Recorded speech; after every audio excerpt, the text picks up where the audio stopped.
Bonjour, je m'appelle Raphaël Célin. Bonjour, je suis Marie Pijat. Nous sommes actuellement dans les locaux de la France Insoumise à Tarbes pour discuter d'un sujet brûlant, le projet d'hôpital unique sur le site de Lannes. À terme, cet hôpital est censé remplacer les hôpitaux de Tarbes et de Lourdes. Pour en discuter et nous éclairer sur ce sujet, nous avons choisi de parler avec les 4 porte-paroles de la coordination de la France Insoumise dans les Hautes-Pyrénées, Victoria Klotz, Sylvie Ferrer, Benjamin Florian-Cyr et Grégory Corne. Le 14 janvier s'est tenue une conférence de presse autour du lancement de ce projet d'hôpital unique et Madame Jeannine Dubié, députée sortante de la 2e circonscription, a parlé au nom de tous les parlementaires en termes très élogieux de ce projet. Quelle est votre réaction ? Oui, alors au sein de notre groupe, nous avons écouté attentivement l'intervention de Madame Dubié et nous avons été assez étonnés de voir avec quelle satisfaction elle soutenait ce projet d'hôpital unique. Il faut rappeler à nos concitoyens que Madame Dubié, en juillet 2021, a été signataire du référendum d'initiative partagée sur l'hôpital public. Ce RIP, référendum d'initiative partagée, a été signé par 200 autres parlementaires, dont les députés de la France Insoumise.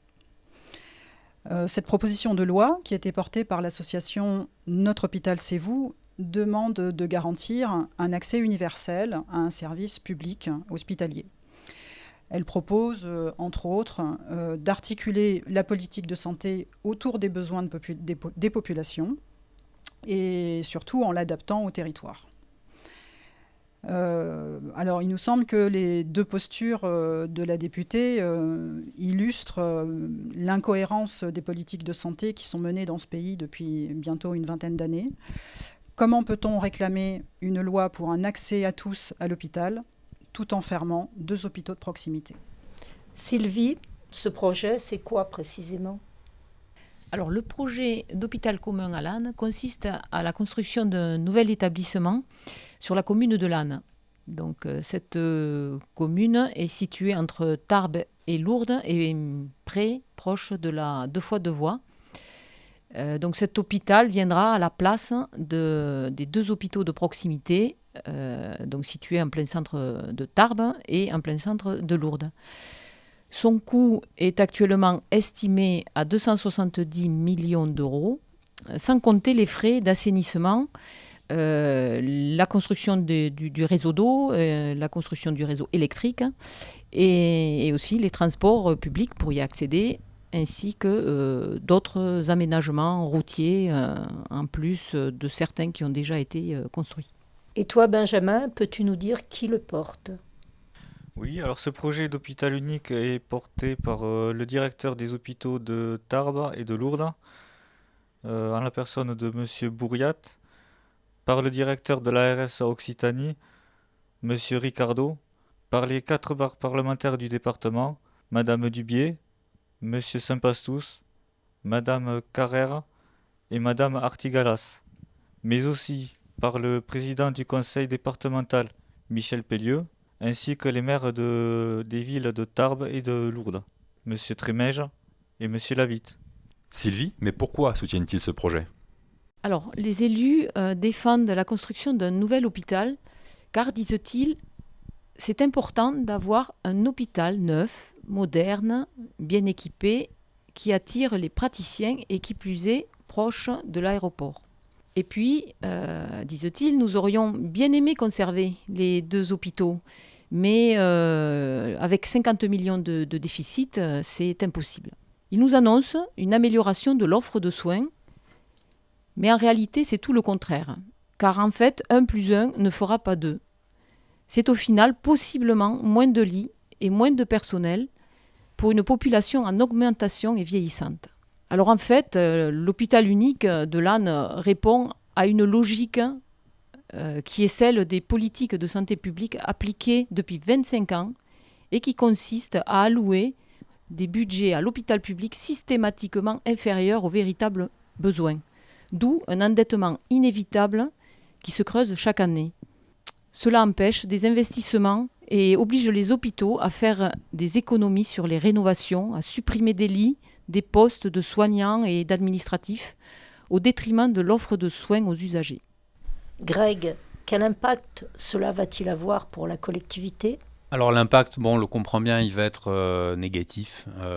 Et ce n'est pas étonnant, puisque finalement, une chose qu'on peut rappeler, qui a déjà été dite, c'est que eh bien, ce projet est imposé finalement aux citoyennes et aux citoyens de notre territoire sans aucune concertation réelle, en l'absence de tout débat démocratique, alors même que plusieurs collectifs ont demandé plusieurs fois qu'un débat soit ouvert et ça a toujours été refusé. Nous-mêmes, à la France Insoumise, avons été porteurs notamment d'une pétition et de demandes multiples d'audience qui n'ont pas abouti.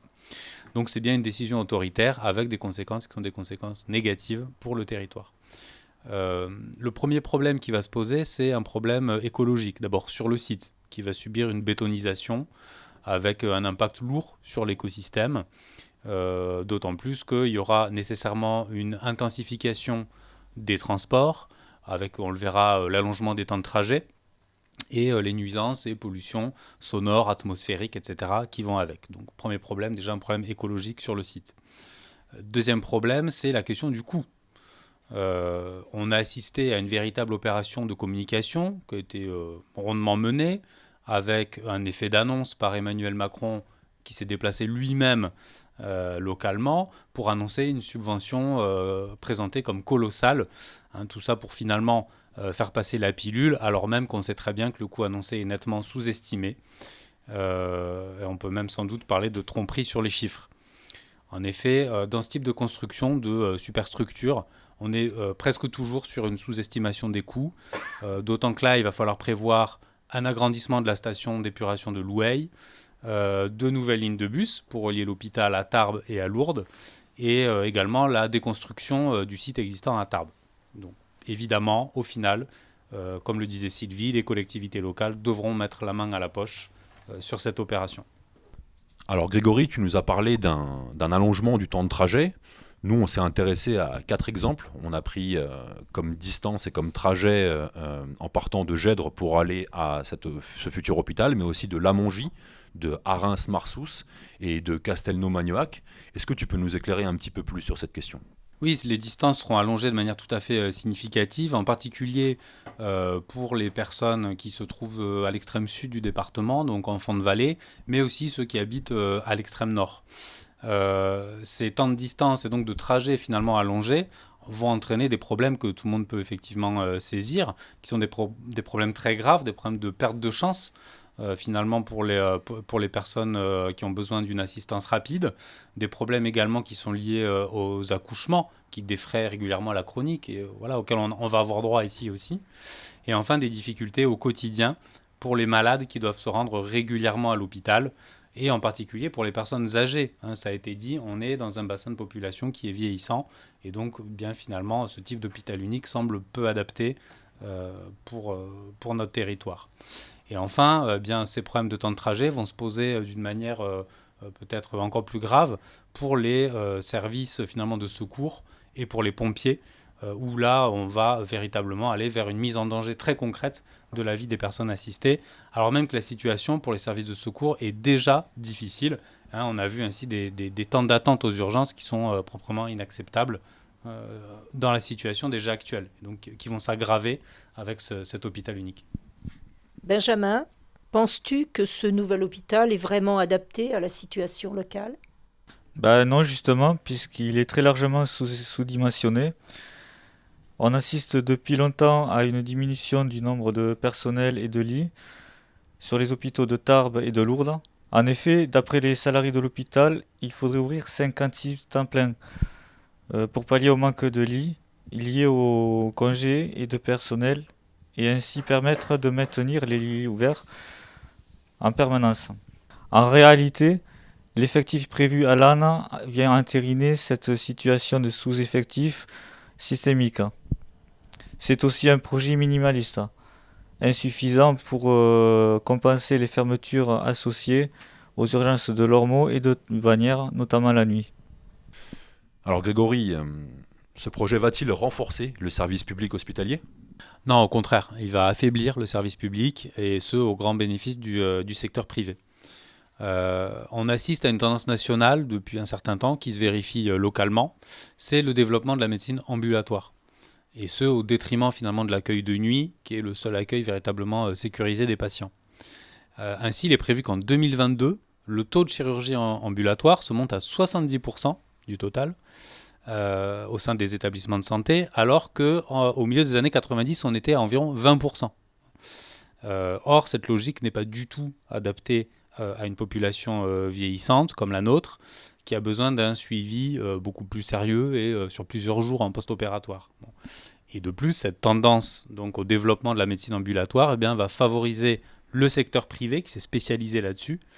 Et on en arrive d'ailleurs à une situation où, pour pallier finalement les manques de lits, se développent des partenariats entre des groupes hôteliers privés et des hôpitaux publics pour accueillir les usagers la nuit.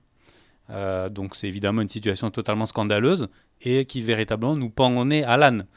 Donc on assiste, et nous on le regrette évidemment, à une marchandisation de la santé. On est en train de brader véritablement le service public hospitalier. Selon toi, Benjamin, que faudrait-il faire pour le service hospitalier ? En fait, il faut absolument conserver nos hôpitaux publics de proximité, tout en développant leur qualité de soins. En sortie de vallée, Lourdes, Bagnères, Astuga, Lannemezan, pour des raisons évidentes de maillage de territoire. Et il faut un accès égal à tous de soins sur tout le territoire. Nous devons aussi conserver nos services d'urgence accessibles à moins de 30 minutes, qui est le seuil critique pour une urgence en cardiologie notamment.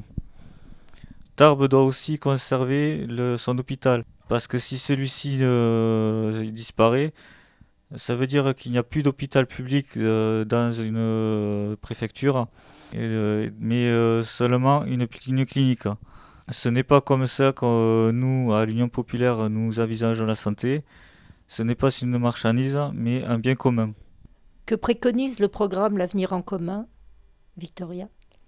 Alors, le programme L'Avenir en commun propose d'agir aussi sur la médecine générale, parce que l'hôpital et la médecine générale sont interdépendants. Si nos hôpitaux sont débordés aujourd'hui, c'est aussi parce que nos territoires, et en particulier les territoires ruraux, manquent de médecins, de centres de santé. Les médecins généralistes le disent, ils ne veulent pas travailler à la campagne parce qu'ils y travaillent mal. Il y a un manque d'équipement. Les délais d'IRM, par exemple, sont trop longs. Les délais d'examen cardio aussi. Et ils ont conscience qu'ils mettent en danger la vie de leurs patients. Donc voilà, nous pensons que plutôt que de regrouper des hôpitaux, il faut plutôt multiplier les équipements dans les hôpitaux existants. Ensuite, notre programme prévoit un développement massif des centres de santé locaux, qui auront en charge les soins primaires, la prévention et aussi les maladies chroniques. Pour lutter contre les déserts médicaux, nous pensons qu'il faut créer un corps de médecins généralistes, fonctionnaires, rémunérés pendant leurs études, qui iront travailler dans ces 10 territoires. Nous pensons aussi qu'il faut sortir de la tarification à l'acte. Il faut une sortie partielle, au moins, de la T2A, qui est une politique qui ne permet pas aux hôpitaux d'être financés à coût réel. Donc nous pensons qu'il faut en finir avec cette logique de l'hôpital-entreprise. Et puis enfin, ce qui est primordial, c'est qu'il faut faire entrer les citoyens dans la concertation. Il faut construire une politique de santé démocratique et participative pour que chacun ait un accès égal aux soins sur tout le territoire de la République. Eh bien, nous vous remercions pour ce temps d'échange très éclairant. Au revoir et à bientôt. Au revoir.